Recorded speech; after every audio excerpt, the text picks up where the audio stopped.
Assalamualaikum warahmatullahi wabarakatuh.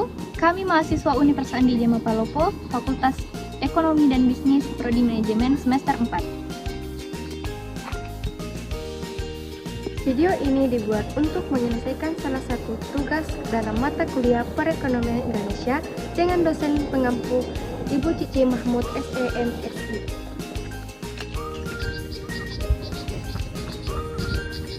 Kami dari kelompok yang terdiri dari 2 anggota kelompok yang masing-masing bekerja sama memenuhi tugas dengan judul materi ekonomi regional. I'm swimming in everything you said. I'm thinking about jumping in it. Instead, I got you skinny dipping deep inside my head.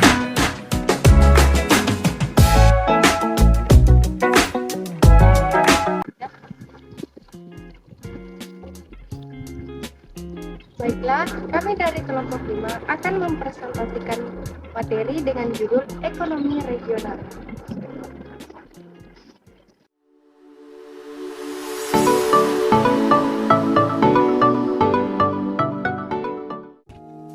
Ekonomi regional memiliki 4 poin materi. Yang pertama yaitu pertumbuhan ekonomi regional, yang kedua pendapatan regional, ketiga yaitu disparitas regional, dan yang keempat yaitu analisis perencanaan regional ekonomi basis dan analisis location question. Pada poin materi pertama yaitu pertumbuhan ekonomi regional juga terbagi menjadi 3 poin. Yang pertama yaitu teori pertumbuhan ekonomi regional, kedua faktor yang menjadi perhatian utama dalam teori pertumbuhan ekonomi regional, dan faktor-faktor pertumbuhan ekonomi nasional. Baik, pada teori pertumbuhan ekonomi regional juga terbagi menjadi 3 kelompok. Yang pertama yaitu export based models, yang kedua model neoklasik, dan yang ketiga model core prepare oleh John Friedman. Di mana export based models yaitu dipelopori oleh Douglas C. North. Kelompok ini berpendapat bahwa pertumbuhan ekonomi suatu region akan lebih banyak ditentukan oleh jenis keuntungan lokasi dan dapat digunakan oleh daerah tersebut sebagai kekuatan ekspor. Yang kedua yaitu model neoklasik. Model neoklasik mengatakan bahwa terdapat hubungan antara tingkat pertumbuhan suatu negara dengan perbedaan kemakmuran daerah pada negara yang bersangkutan. Dan yang terakhir yaitu model core prepare oleh John Friedman, yaitu menekankan analisanya pada hubungan yang erat dan saling mempengaruhi antara pembangunan kota dan desa.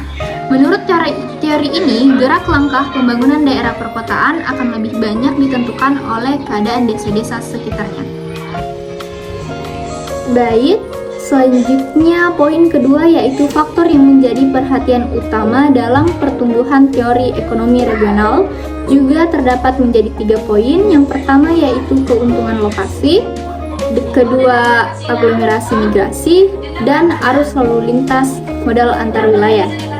Poin terakhir yaitu faktor-faktor pertumbuhan ekonomi nasional. Faktor-faktor pertumbuhan ekonomi nasional juga terdapat 3 poin penting yaitu modal, lapangan kerja, dan kemajuan teknologi. Kemudian materi kedua yaitu pendapatan regional, di mana pendapatan regional adalah produk domestik regional atas harga dasar biaya faktor dikurangi aliran dana yang mengalir keluar ditambah aliran dana yang mengalir masuk. Kemudian metode perhitungan pendapatan regional, di mana metode perhitungan pendapatan regional ini dibagi dalam 2 metode, yaitu metode langsung dan metode tak langsung. Metode langsung adalah perhitungan dengan menggunakan data daerah atau data asli yang menggambarkan kondisi daerah dan digali dari sumber data yang ada di daerah itu sendiri. Dan metode tak langsung, yaitu dengan menggunakan data dari sumber nasional yang dialokasikan ke masing-masing daerah, atau perhitungan dengan mengalokasikan pendapatan nasional menjadi pendapatan regional dengan memakai berbagai indikator antara lain jumlah produksi, jumlah penduduk, dan luas areal. Terdapat 5 cara perhitungan pendapatan nasional. Yang pertama yaitu GNP sama dengan GDP ditambah F. Yang kedua NNP sama dengan GNP dikurang D. Dan NI sama dengan NNO dikurang NIT. Dan GDP sama dengan NI ditambah NIT ditambah D dan dikurang F.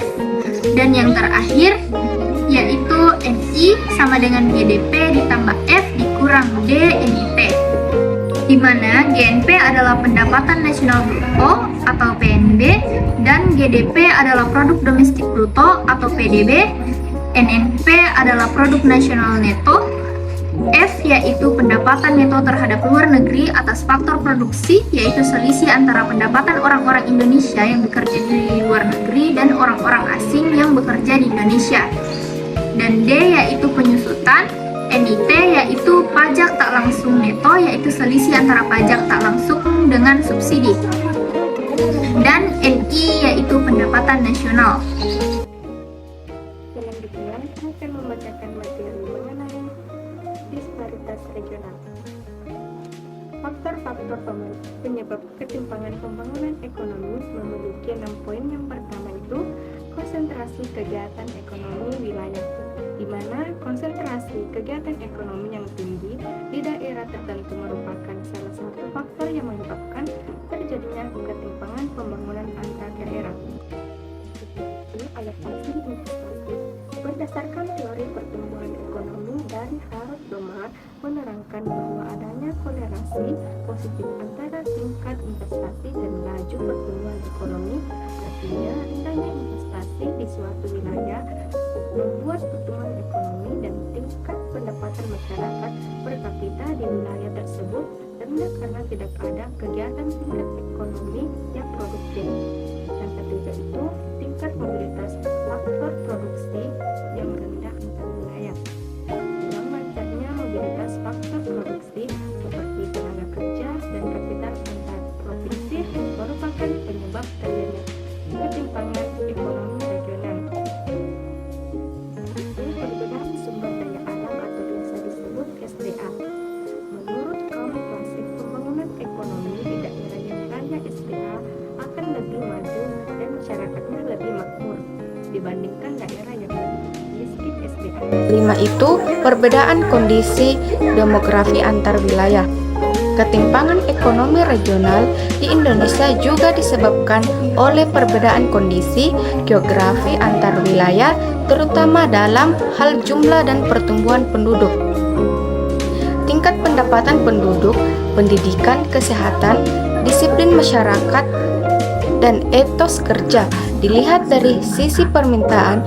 Jumlah penduduk yang besar merupakan potensi besar bagi pertumbuhan pasar, yang berarti faktor pendorong bagi pertumbuhan kegiatan ekonomi. Poin terakhir yaitu kurang lancarnya perdagangan antar wilayah.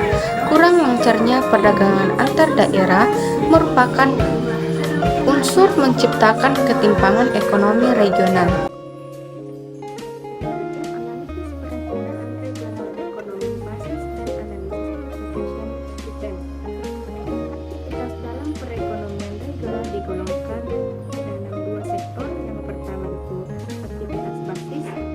Kegiatan basis merupakan kegiatan yang melakukan aktivitas yang berorientasi ekspor seperti barang dan jasa keluar batas wilayah perekonomian yang bersangkutan. Aktivitas non-basis.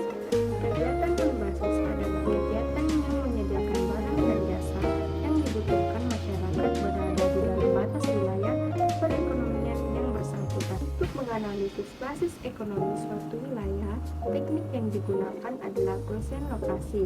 Location quotient atau biasa disebut LQ digunakan untuk mengetahui seberapa besar tingkat spesialisasi sektor basis atau keunggulan.